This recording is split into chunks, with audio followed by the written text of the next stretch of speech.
speed. Welcome to the show, Gearheads. This is John Massengale sitting in studio. Jonathan Green, Les Kaiser joining me via Zoom. How's it going, boys?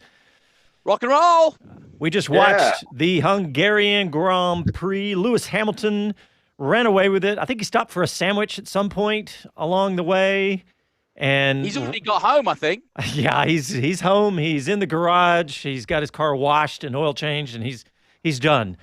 But yeah, Lewis Hamilton ran away with this race today. And man, I don't. The Mercedes car just looked unbelievably fast. But guys, did you see the Haas F1 team scored some points in Magnussen in ninth today? You got to be happy about that as an American Formula One fan. Absolutely, yeah, really pleased. It was a gamble. They actually went out on full wets on the warm-up lap, and then both pitted and started from the pit lane on medium tires. So smart move. They went out. They thought if it was going to rain, they could have stayed where they were, and if not, had nothing to lose. Yeah, actually, I looked it up because there was some confusion on the commentary team, but Roman started on intermediates, and Kevin started on wets. And I don't know, was that just a brilliant call by Mr. Gunther Steiner? I think it probably was the drivers, to be honest. At that point, you've got to let the driver decide what he's comfortable on. I mean, I don't know. It could well have been Gunther, but I think the drivers are the ones that would take that choice. Yeah.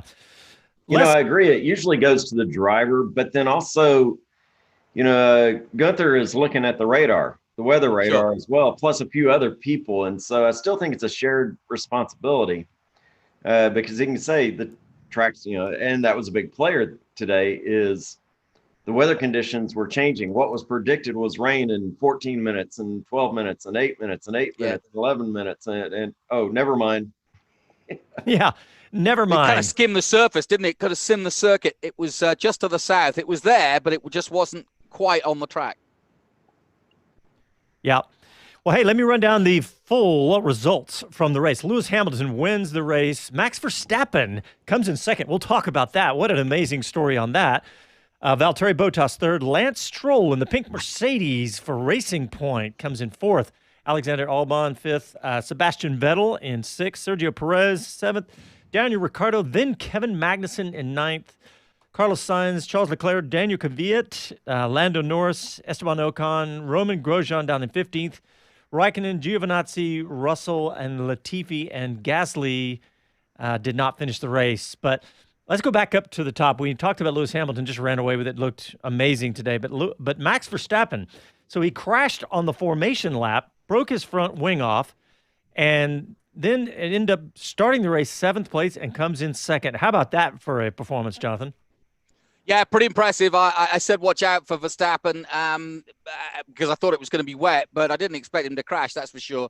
And a lesser man would have probably been rattled by that. But Verstappen, that's the class of the man, is that he puts it behind him and just does his job metronomically. And that's the choice of a true champion, I think. And that's why Verstappen already at the young age is starting to show that he's got the capabilities of being the next Hamilton. You bet. Go ahead, I totally agree. But he also put himself in that spot. I mean, as a team manager, I'm going, okay, yeah, you obviously goofed up on the out lap to go to grid, but you know what? You recovered well. Imagine how you could have done if you would have had some other way to get that adrenaline going and be up there. But, guys, I know y'all were thinking the same thing when I saw Verstappen, getting it. When I knew that his car was going to start, I knew that it wasn't going to stop him or rattle him. He just seems that way. It's like, if you can get that car going, he's going to be fine. And sure enough, he was. So important result for him, John, as well, because it moves into third overall in the championship on 33 points. He's still quite a distance from the Mercedes, but he's now eclipsed Lando Norris overall. So, from a season point of view, that's a good solid third place for Red Bull and for Verstappen. Yeah, and think about that. Remember how Red Bull was really not having a good weekend? And we were really worried that they were even going to do well at all. I thought for one point they may not even finish in the points, the way it was looking. But, hey, Verstappen in second, Albon in fifth. So they'll take that any weekend, I would say. Hey, guys, I want to give us an update. We have a young driver guest on the show coming up pretty quick here, Pietro Fittipaldi. He's in the car, and he's going to try to call us in a minute. He just texted over and said he's having a bad connection, but he's going to join us. Of course, he's now, when you say he's in the car, you don't mean in the car. You mean in the hire car or the rental car. Yeah, he and his brother are driving right now. His brother, Enzo, who races in Formula 3, Ferrari junior driver, they're on their way back to Maranello, where they live. And I'm going to say, wherever they're going, they'll get there quick with those two. Yeah. I said, how long? He said it's a 7-hour drive. So he's going to try to join us here in a minute whenever they can get a good connection. 5.5. Yeah, 5.5, exactly. Time to beat. Okay, so the Formula One driver of the day, I think, is going to be a runaway with Max Verstappen. But, hey, how about... Wait a minute. Well, that's official, but go ahead, Les.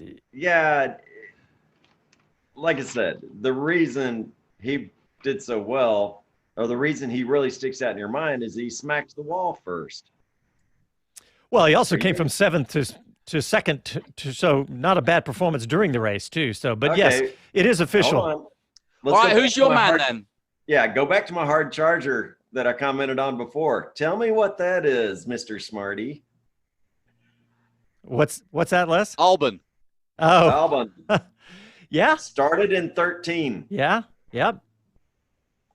All right. Well, Good drive by Albon. Good drive by Albon. You know, the only hiccup there is his team was seen drying the pavement in front of his grid spot.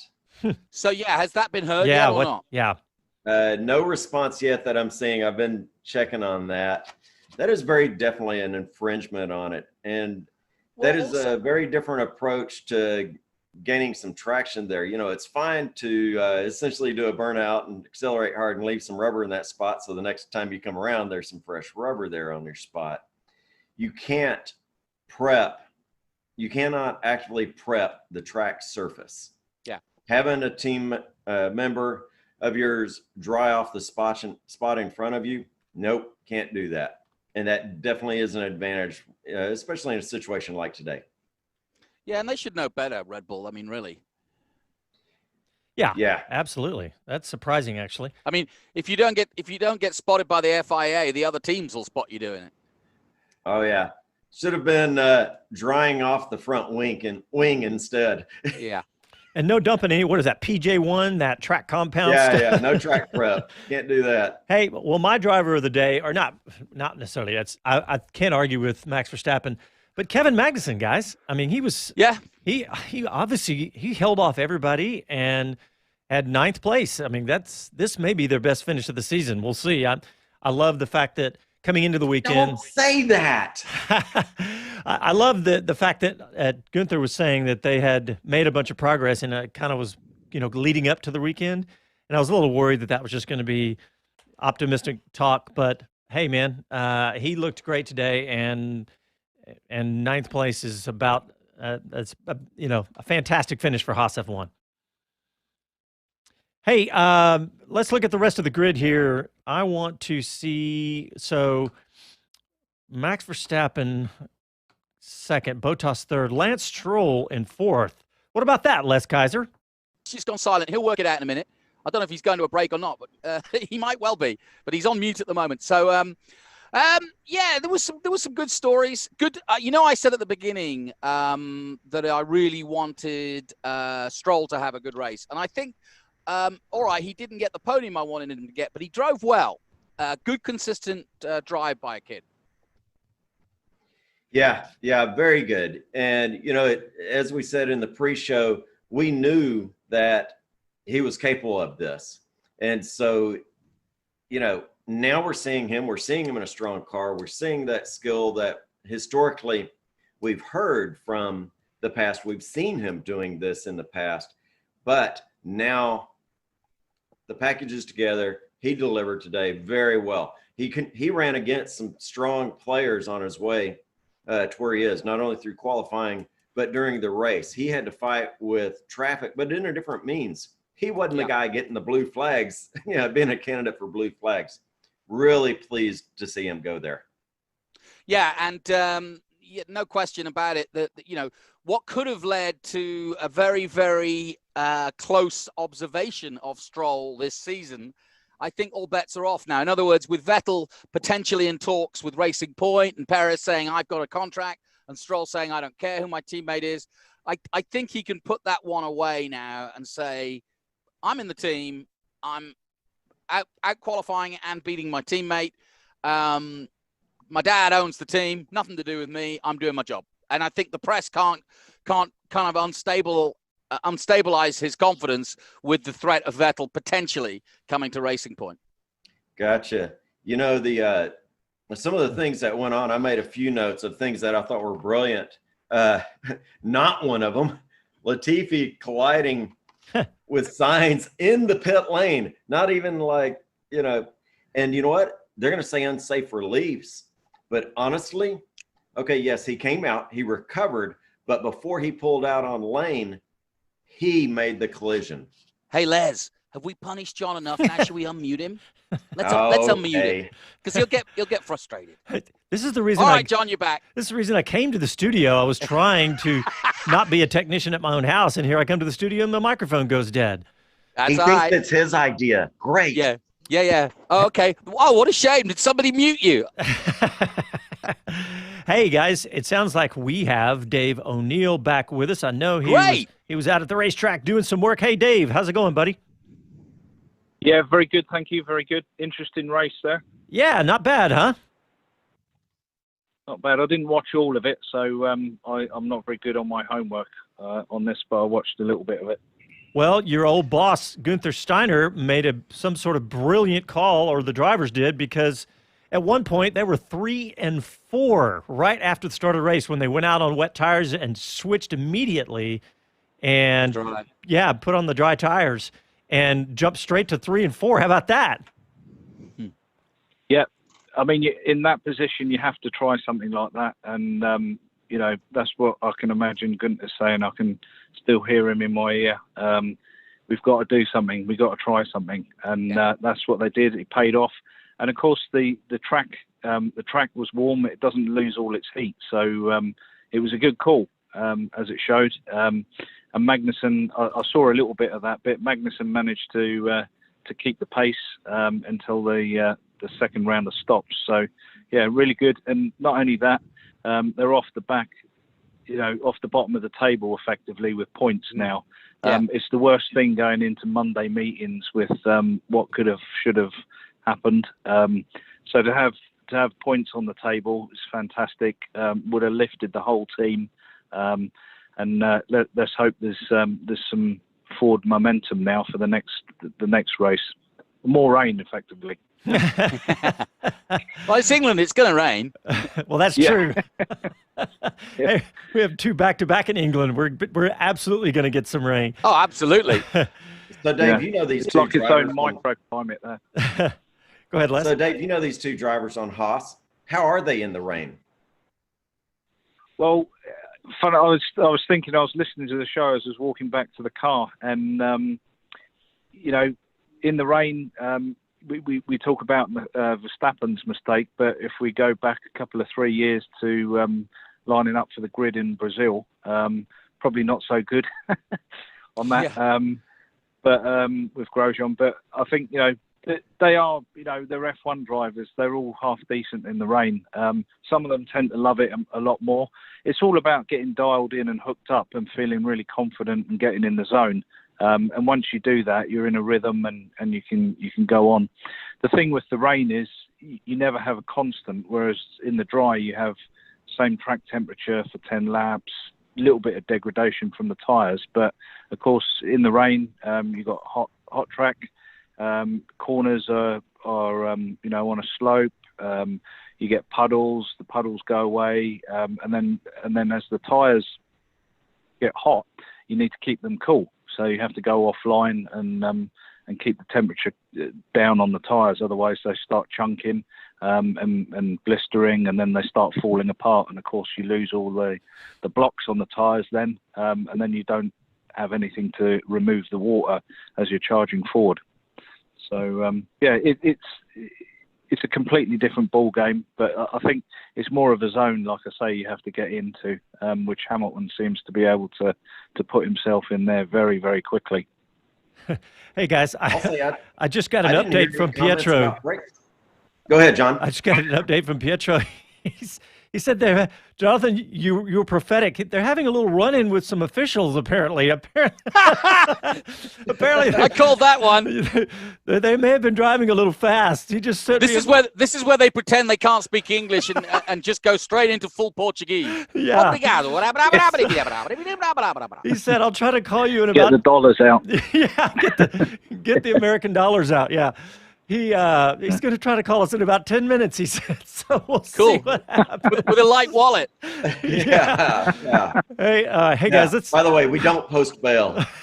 But See, that's a good old story. I like that. He's Racing asking drivers me, can I getting pulled Venmo over. him some money or something? No, let me see. go fund me. Gunter, where's the car? What are you doing with my car? Hey, Dave, how long Hey, you back got? to We need to go Dave. to break. Can you stick with us through the break? Yes, yeah. All right, well, guys, let's go ahead and take a break. When we come back, we will continue to break down the Hungarian Grand Prix and check in on our boys, the Fittipaldi brothers, over in Italy. This is Speed City back in Austin. Back in a few minutes.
Hello to everyone, this is Gunther Steiner, this is Speed City.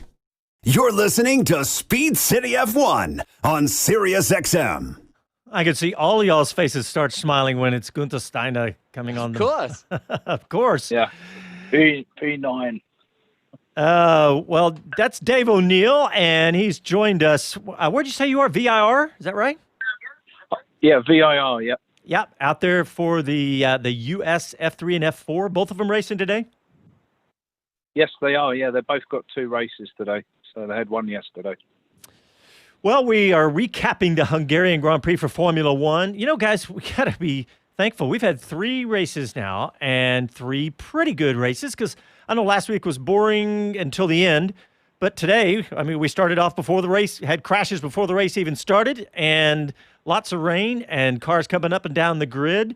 I mean, I guess our big surprise is the Haas F1 team. And like you said, Les, Albon doing very well. That's a little bit of a surprise. Lance Stroll looking great. Perez made his way back up to 7th. And I don't know. I guess the let's see, where did Russell? Yeah, Russell did not have a great race. He ended up Williams 18th. did not. show at all. I knew that Latifi had a rough time, but I was thinking Russell did a little better. But yeah, ended up 18. Yeah, Latifi got a puncture. Yep. So I'll tell you, John, I will tell you one thing that's interesting for me anyway. Reality. Now we've got a 2-week break, and everybody, takes a big intake of breath. The reality is on the wall in the Constructors' Championship. Ferrari are 5th on 27 points. Racing Point and McLaren are both on 40 points. That's the battle for the midfield. McLaren Renault versus Racing Point Mercedes. And Ferrari, I don't think, if it is only 10 races, can recover. Yeah, what about Ferrari? Did you hear Leclerc at the end of the race? Magnussen was in 8th at that point with about 20 laps to go. And Magnussen's 8th, Leclerc and Sainz were right behind him. And Leclerc was, I was going, well, is he going to catch him? I was looking at the lap times, and Magnussen was lapping faster than Leclerc. And Leclerc was saying the car was completely out of balance. Carlos Sainz eventually passed him for 10th. So Leclerc was out of the points. But obviously, Leclerc's car was were going off anyway. But yeah, you're right. Yeah, but he was saying the car was out of balance too. So yeah, I guess the tires, and Vettel finishing 6th, but still, Ferrari 6th and 11th. It's like we talked about on the pre-show. It's like Ferrari's now a good midfield team. Yeah, it's pretty astonishing, really, isn't it, Les? Hey, we had they really are. I like that, though. Vettel showed good today. I'm happy with that. I want to see him come through and us not have things so jumbled up. But I want to ask Dave one thing particularly that we mentioned this is the third race of 2020. But one of the things I've noticed, Dave, is all of these tracks are under 3 miles, which seems to have kept the racing pack pretty close to each other. Is that something consistent that we're seeing with tracks under 3 miles? Does it spread out? What are your thoughts? Does a under 3 mile track make a better race, or is this just coincidence? No, I mean, I think it's more of a coincidence. There's the thing with the quick cars, I mean, if you look at where the amount of time Hamilton was in front of second place, I think when you have a quick car like that, okay, it's maybe not engine specific, that track, but it's certainly downforce. You need downforce to get around the corners, and there's just lots of corners there. Similar with Austria, don't have a huge straight. I mean, you've got the long straight up to turn 2, but a lot of it is fast corners in Austria as well. So I think it's just maybe a feature, not a fault, really, that they have been bunched up like that. In my opinion, when we get to Silverstone, we'll probably see something a little bit different with the the long straights and the very, very fast corners. You have to be pretty committed there, and you also have to have a really good car under you, mechanically and also downforce wise, to get the grip before you turn in. But yeah, going back to Leclerc, when you guys were talking about that, we also have to look back. If Vettel was that far up the road, you'd have to say, I don't know, maybe there's something broken, missing a barge board on Leclerc's car. Maybe some damage there that we'll learn to find out later in the day. Yeah, we can find out to see the reports. But hey, guys, we have our young driver guest on the phone. He has cleared the border, I guess, and Pietro Fittipaldi is joining us. Pietro, welcome to Speed City. Oh, he's got his mic on mute, it looks like. Well, you can unmute that, can't you? I think Casey. Oh, there he goes. Am I on? Yes, you're on. We got you, buddy. If the internet will allow it. Hey, Pietro. You now? Yep, we got you. We got you, yeah. Hey, Pietro, how was your weekend?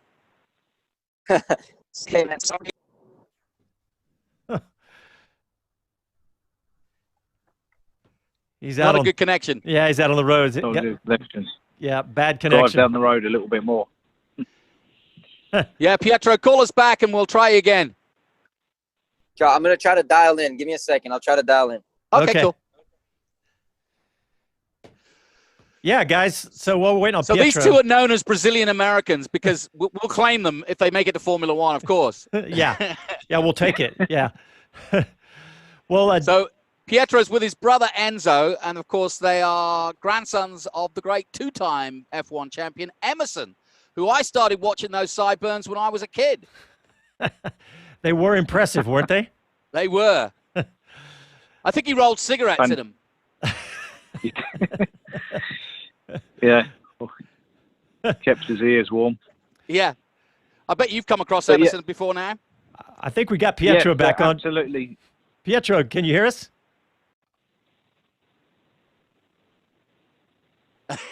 We're still having trouble getting him back on. Yeah. Yeah, strangely enough, Emerson, absolute gentleman. Every time I see him, he always waves, and probably not shake hands now because of the COVID, but certainly waves and always has time to say hello. Amazing with the amount of people he bumps into on a daily basis, I'm sure, and he still finds time to say hello. Didn't he release a new car? Didn't he build a car, or was behind? I believe so, yeah. And also wheels. I think he's involved in a wheel company as well, Fittipaldi Wheels. Good idea. Quick Google would search that, sort that out, I'm sure. I'll have a look. Yeah. All right, guys. Well, let's go ahead and get a quick break in, and then we'll try to get Pietro connected while we're in the break, and we'll continue to wrap up the Hungarian Grand Prix. Listen to Speed City live from Austin. Back after these messages.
Hi, this is Mario Andretti, and this is Speed City.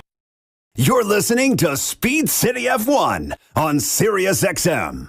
All right, welcome back. This is John Massengale. I got Jonathan Green, Les Kaiser, Dave O'Neill, and we have on the line with a great connection, Pietro Fittipaldi. All right, welcome back to the show, Pietro. Yeah, thank you. No, I appreciate you having me in the show. Sorry for being late in the connection issues. We just crossed the border from Slovenia. We're driving back to Italy from Hungary. So we're on the road, but happy to be on the show. Well, we knew you had some trouble. We thought you had a speeding ticket, but everything's fine. You're on the road. But go ahead, Jonathan. I was going to say, so it's you and Enzo. Enzo's just finished top 10 in FI AF3. So you should make Maranello in about an hour and a half, huh? Well, he's driving now, so let's see how much time he can make up. But it was a good weekend for him. I mean, the first race, they had the whole team struggled in qualifying, and they went into the race. He started 19th, was up to 7th, and ended up getting a drive-through penalty after a red flag. For a red flag incident, he got the penalty, which I completely didn't agree with. But he ended up getting a penalty, got a drive-through. Started 19th in the race today, was really wet, and went from 19th and finished 9th, and had a really strong pace. So it's a good weekend for him. Probably should have done better results and more points, but the pace was really strong. Now, I got a question for you. We had Santino Ferrucci at the American Grand Prix a few years ago, and he was all headphoned up and with the Haas team. Is that what you do when you're in Hungary? Is you basically, are learning what Roman and Kevin are doing, so that if ever the opportunity comes, you're ready to go? Yeah, so basically what I do for the team is, last year I was the test driver for the team. I actually started testing with the team at the end of 2018. I had a good test with them, and then Gunther offered me a contract to be the test driver in 2019. So I was able to test the car I did probably about 1,500 miles in the car last year. So I got a lot of opportunity to test the car. I did all the simulator work for the team. We're on the simulator usually 3-4 times a week. And then this year I was signed as a reserve and test driver. So my job basically is, when I get the opportunity to test the car, I test it. I do the work in the simulator, but I also have to be present in the race weekends in case, which is rare to happen, but in case anything happens to both drivers, I have to be ready there to step in and drive the car in the race weekend. Do you get to do any Friday drives? Well, at the moment, I don't know. Obviously, I would like to. I would really like to, because it's great to test throughout official testing, but to do a run on Friday, although it's not a lot of running, it's more pressure, and I like to show the team what I can do under that pressure. But at the moment, there's nothing planned because, we only have 10 races announced. So Formula One is still trying to figure out the rest of the schedule. And then once we have a better idea on the schedule, we'll be able to look into that deeper. Hey, Pietro, I wondered if you got a chance, when we spoke earlier, you were going to try to get a call back to the Haas team and get a report. Did you get hold of those guys? I didn't get a hold of them yet. I didn't get a hold, but I was following the race from here. Because how it's working, the first 3 race weekends, so we had 2 races in Austria, this one in Hungary. Since F1 is limiting how many staff members a Formula One team can have, and they're being very strict with it, Haas decided not to bring they didn't want to bring a reserve driver into the paddock yet. Right. So what they did is, I was present in all 3 race weekends, and Haas suggested for me to come with my brother that he's racing Formula 3. You can bring one guest, and I came with him. So I'm present on site. If anything happens, I'm there. But I'm actually with my brother in the Formula 3, Formula 2 paddock, and without any access to the F1 paddock. And so I've basically been following virtually what's been going on, and I hope to be back. The team's supposed to decide in the next coming days if I'll be back into the F1 paddock for Silverstone. But I've been following up with the team, and I haven't talked to anybody yet after this race. But I was following up here on social media and live timing, and it seems like it was a dominant one by Hamilton again. Yeah, dominant win for Hamilton, and Bottas could not catch Max Verstappen, who ended up second. But you got to be happy for your boys at Haas with Kevin Magnussen coming in 9th, right? No, I was really happy. I mean, to finish 9th, and we struggled in Austria. I thought it was going to be a struggle here again to score points, and we got 2 points. I think that's very, very important for the team because I feel like the top 10 cars are very strong, the top 5 teams, and then there's a bit of a gap from the top 5 teams to the teams behind. So I would seem it very difficult for those teams to be able to score points, and for us to score those 2 points was really crucial. And I believe when I was following live timing, I wasn't able to watch the footage of the race, but I believe we boxed before the start of the race changed tires, and that saved us a pit stop, which gained us a lot. So I believe if that was actually the call, that strategy call was very good. Yeah, we were trying to work out whether it would be the drivers to take that call or would be Gunter or one of the engineers. But yeah, it was a smart move. Yeah, it was a smart move. Usually what they do is beforehand they ask the driver, how's the condition of the track? Do you think we should stop and change? I believe they were on wet tires and they changed to slicks on intermediates maybe and then changed to slicks. But usually the engineer, they would know that it'd be a close call.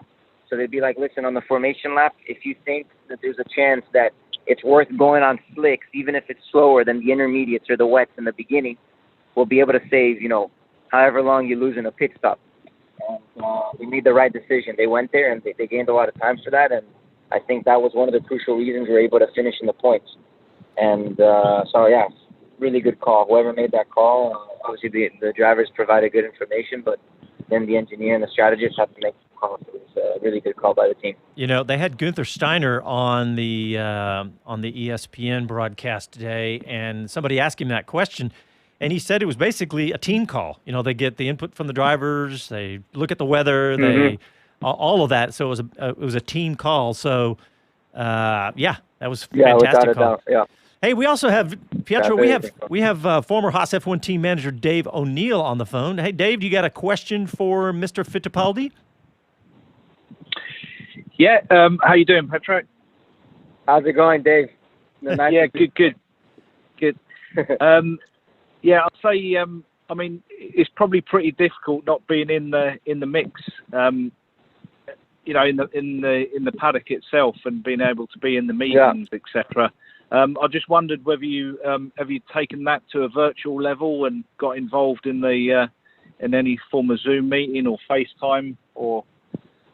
Yeah, so for the meetings that are happening throughout the race weekend, I haven't been following up on the spot live through Zoom because I think that'd just be too complicated for the team.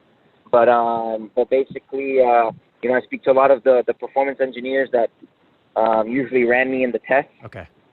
Which I'm not sure if you know them, but I don't know if you know Russell Patton, Ernesto. I don't know if you worked with them while they were there, if they came in after. But basically, I'm keeping up with them all the time. Also with Ayao, I usually call Ayao after each race just to get an update from him, see how things are going. Ayao is the technical director, and I'm sure he was in the team from the first year. So I'm sure you know of Ayao. Yes, he was the chief engineer, and he's in my opinion, he's one of the decent brains in the pit lane. Certainly with Haas as well. He's the way his mind works and how quick he can think is no one's business. Certainly. And when it comes to any of these quick strategy calls, it would have been him that would have been definitely shaking the tree along with Gunter. Gunter's strange as well with my experience with him is, he doesn't talk numbers like the engineers, but when you talk about being on the platform and the right planet, he's just so clever with numbers. Really interesting to be around and listen to. Of course, listen to is definitely good to listen to with Gunter. Yeah, no, I completely agree with you. And Gunter's like that too. He's a very direct guy. I mean, if he likes you, he'll let you know. But if he doesn't like you, he'll let you know also. He's he's a really direct person. He's really straightforward. There's no BS with him. There's no bullshit with him. So he's really straightforward, and it's good to work with someone like that. Yeah, he's very straight, and you can learn an awful lot off him as well because he's got a font of knowledge there. But yeah. So I guess the next thing will be finding out how the calendar is going to evolve. We all got our fingers crossed and want more races on the calendar, and I guess you do as well, to see when you can get back in and whether they are going to have any official test days in between the races. Yeah, without a doubt. I mean, the more races are on the calendar, the more chance that it'll be for me to get into FP1. And for sure, I want to do that to have the chance to show the team what I can do under a Friday practice. And let's see if they have any official testing. In the beginning of the year, when everything was normal and there was a full calendar, the only official testing that there was going to have, which wasn't official, was a Pirelli test day, was 2 days at Suzuka, straight after the Suzuka Grand Prix, but that was obviously canceled. And so now we're just waiting to see. Let's see how many races end up on the calendar. For me, the more, the better. Hey, Pietro, how many laps have you gotten in the actual F1 car this year? This year, none. This year, none, because last year there was 8 preseason test days at Barcelona. So what they do, there's 2 weeks of testing. They do 4 days on the first week and another 4 days in the second week. This year, they shortened it. And last year, I was able to test the car in 3 of those days in the preseason testing. This year, they only had 6 days. So 3 days in the first week, 3 days in the second week. So they decided to prioritize having Kevin and Roman. So I haven't tested the car this year yet. But last year, I did about 2,600 kilometers, which is, I think, about 1,500-600 miles, something like this in the car. So I did quite a lot of laps. Pietro, you mentioned your brother. Obviously, he's FIA F3. But what about yourself? I mean, obviously, you came back from that heavy injury in World Endurance. But, I mean, what's the plan for next year? Do you want to get back in the seat, or are you happy being in a prime seat in F1 in terms of readiness? What's your own plan? Yeah, for sure. My goal, my dream is to be racing in Formula One. I was a test driver this year I'm the reserve and test driver, but I obviously want to be on the grid, and it comes at a certain point in time where I want to get back racing. Obviously, I love testing and doing everything I do for the team because I learn a lot, and I hope to get the opportunity one day to race in Formula One. That's my ultimate goal. But for sure, as a race car driver, I'm a racer. I want to race. It's great to test the car, but I want to race. So we'll see what happens for 2021. There's a lot of things out of my control that need to happen first. Even all the Formula One teams haven't signed the Concord agreement yet for 2021 and onwards. So there's a lot of things that have to happen. But my dream and my goal is to be racing in Formula One. You know what? Pietro, there's no telling, because when the dominoes started falling and things started shifting when Vettel was not confirmed back at Ferrari. I mean, look, you've heard all the rumors like all of us, so there's no telling. And then I was talking earlier in the pre-show about Will Buxton asking Roman Grosjean about next year, and he didn't even sound like he was 100% sure he was going to come back. So you never know. The chairs and the music could stop, and you never know where you might end up. So who knows? But hey, guys, we got to take a quick break, and we'll continue to talk about the Formula One Hungarian Grand Prix. Listen to Speed City live from Austin, Texas. Back after a quick break.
Hello to everyone. This is Gunther Steiner. This is Speed City. You're listening to Speed City F1 on Sirius XM. All right, welcome back to the show. We are basking in the glow of another good Formula One race, the Hungarian Grand Prix, with Max Verstappen crashing on the formation lap, ripping off his front wing, putting it back on in time for the race, and finishing second. Lewis Hamilton running away with the race. The Haas F1 team, Kevin Magnussen scoring points, coming in ninth with rain and tire strategy. Yeah, the Haas F1, great tire strategy. So it was a very interesting race. But we have on the line, speaking of Haas F1 team, we have the reserve driver for the Haas F1 team. We have Pietro Fittipaldi in the car with his brother on the way to Maranello back to the house. This is pretty cool, guys. We got a couple of drivers on the Formula One ladder. Very excited to have you, Pietro. This is really, it's great to have you on the show. No, thank you, man. I'm happy to be here, and it's good to kill time. We have about 5 hours left till we reach home in Italy, so it's a long, long drive. My brother's doing a good job, though, Enzo. You're doing a good job. Everyone's saying congrats on your drive. You're doing a good job. I wish we had a live streaming camera of Enzo, flat out. Hey, now listen, no pressure here, but I grew up with a fella called Emerson Fittipaldi, and he was Brazilian. But the Americans claimed him as their own, and then they grabbed him and took him to IndyCar. Please tell me one of you is going to go all the way and become the next big Fittipaldi. Oh, man, that's the dream. Honestly, our dream is to be racing, have Fittipaldi brothers in Formula One racing together. I've been dreaming it since I was a little kid. Enzo has been as well. I can say we have actually raced an official Formula One race together. Really, I raced for Haas and Enzo for Ferrari. It was a Formula One official F1 virtual GP. So we can actually say that we raced together in an official Formula One race, because Formula One is having this virtual championship over the quarantine period. And Enzo did 2 races for Ferrari, and I was doing all the races for Haas. So we can say we raced 2 races together virtually. Yeah. Hopefully one day in real life. That's I cool. like it. Hey, speaking of today's race and the Haas F1 team, Dave O'Neill, I want to ask you, Les Kaiser brought up during the break a thought about the fact that we didn't hear anything about brake problems today in the race. What do you think? Why do you think we didn't hear anything, Dave? Well, I think that, obviously they did have brake problems for the first race in Austria, but when we talk about the brake problems, we could be talking about the cooling system for the car. So the cooling system for the car needed the bigger ducts, maybe. Therefore, you needed smaller brake ducts to keep the engine cool. So it's all speculation, but there could be that the cooling has now been sorted for the power unit. Therefore, they can put the bigger brake ducts on the front of the car to keep the brakes cool. So that's one theory. For sure, knowing the team as I know the team, you can't have those problems happen twice. So they definitely got on with it. They found a solution, and again, it seems to have worked this time. So that's probably what happened, in my opinion. Speaking of the Haas team, I didn't realize it, guys, but they actually, when they switched tires, I was thinking they did it like on the very first lap, but they did it. No. They did it, at the beginning, before the first lap. Even I didn't even realize that. Yeah, they started from pit lane. Yeah, I did. I don't know how I missed that. There was too much going on at the beginning of the race, but anyway, brilliant strategy. But looking at the rest of the race and looking down a little bit, we saw Lance Stroll, who started third, ended up fourth. Pretty good race there. And Les, you talked about Albon. He finished in fourth and finished in fifth and had a great race. But can I stop you there? I'd like to get Pietro or Enzo's view on the young guys like Albon and Stroll. Who are they impressed by of the George Russells, Strolls, the young guys coming through? Yeah, for me personally, I'm impressed with Leclerc. I think Leclerc is an extremely good driver. Charles has been strong in every series he's raced in. Albon as well, George Russell. Those guys are really impressive. Giovinazzi as well. they're all guys that maybe I haven't raced with all of them, but I've been on track with them a couple times, even if it was just testing. And they're extremely strong drivers. I can ask my brother the question, ends up asking you basically which young driver in Formula One do you find most impressive? I love it. I think Charles Leclerc probably. Definitely, yes. Charles Leclerc, definitely. Who else do you think? George Russell. There you go. I have to agree with Enzo there. Charles, you're pretty impressive. But like I said, Albon, Giovinazzi, those are all guys that I had the opportunity to drive at a certain point together with, and they're impressive drivers. Hey, What about Indy? I know you did Indy last year with Dale Coyne. Who do you like in Indy? Well, IndyCar, first I love racing IndyCar. I love it. If I had the opportunity to go back one day to actually run a full season, I'd love to go back. I had my accident in the middle of 2018, which kind of hurt our season quite a lot because I had to go back racing in IndyCar, and when I came back, it was 2 months after breaking both legs, and my legs were still broken when I came back. So when I was doing the road course races, I mean, we had 2 top 10 finishes. I did 5 races when I came back. We had 2 top 10s, but I was driving with my leg broken, so I was hitting the brake at 50% pressure. So it was a shame that the season had to go like that. But I loved racing in IndyCar, and I love to be back one day. And for me, when I drove, I mean, every driver there is impressive. The ovals are extremely intimidating. I love oval racing. It has, there's a lot of adrenaline to it. But I have to say, when I was racing at the time, Robert Wickens, very impressive in his rookie season. Yeah. Joseph Newgarden, and of course Scott Dixon. I mean, Scott Dixon is just he's a 4-time champion in IndyCar. He's a machine. Yeah. He's unstoppable. Yeah. He doesn't make mistakes, and he's always there to fight for the championship, coming into the last races. So the guy's, he's an IndyCar legend. So he's, for me, the most impressive. Pietro, I've got a question for you. I was looking at a conversation, we're all saddened by what's going on, but there was a lot of motivation, a lot of excitement around Zandvoort this year being on the calendar. With you having experienced banks, what do you think that's going to be like for folks at Zandvoort with that banked curve? Yeah, so I used to race Formula 3 at Zandvoort. It's an old school track. It's kind of like the road course tracks in the U.S. where it's very old school, not forgiving at all. Because some of these new Formula 1 tracks, they're very forgiving. There's a lot of runoff area.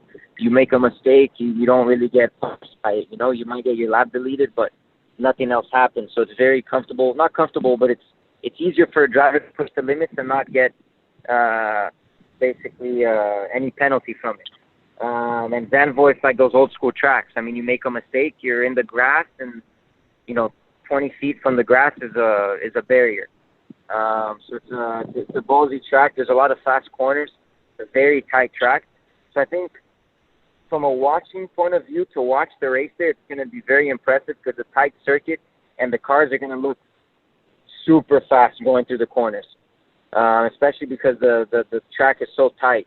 And I think with that banking that they added in the last corner basically helps the drivers keep it flat so they have an opportunity to pass going into turn 1. Because for me, I think that's the only opportunity they're going to have to overtake. So the cool side to it is it's an old school track in the Formula 1 calendar, not a forgiving track at all. The cars are going to look very fast. The downside is the racing might be difficult. It's going to be difficult to overtake because it's a downforce track. You're going to be following cars. It's going to be a lot of dirty air, and it's going to be hard to follow. Hey, Pietro, I got a question for you. You said you were in the F3 paddock with your brother Enzo, and I know you haven't been able to join the F1 paddock, but what about the COVID-19 precautions and the way they've been doing everything? How has that been? Have they been really diligent about all that? Yeah, very diligent. Honestly, they've been doing a great job. So basically, when you walk in the track, as soon as you park the car, all personnel park the car in the same area. You walk through certain, there's 3 lines where you walk in, In each line, there's a person with basically like a thermometer where they check your temperature. If your temperature is okay, you go through. If it's not okay, they keep taking the test for at least 10 minutes. And if you're not okay, then they don't let you in the track. So they have like a fever check, temperature check as soon as you walk in. As soon as you walk in, you have to put hand sanitizer in your hands. So you clean your hands as soon as you walk into the track. There's no mixing in paddock. So F3 and F2 are in the same paddock, but no people from F3 or F2 can enter the F1 paddock and vice versa. The other thing they're doing, every 5 days, we need to get a COVID test. So they have these centers in each paddock where you go, and when your test is up, they basically take like this long Q-tip and they stick it up your nose, which I'm not gonna lie, it's painful. Whenever I have to do a test, I'm not looking forward to it because it's like this thing as long as like a pencil, and they literally put it all the way up your nose. You feel it almost in your brain. I've done it. I've done it. It is not. Yeah. It is not a pleasant thing. Well, Pietro Fittipaldi, we are out of time. Thank Enzo for coming on too. We appreciate you guys. And have a good rest of your trip. Thanks a lot, and thanks everybody for tuning in. Thanks to Dave O'Neill for calling in from VIR, buddy. We appreciate it, and thanks everybody for listening. And we'll talk to you next Sunday. Ciao, y'all.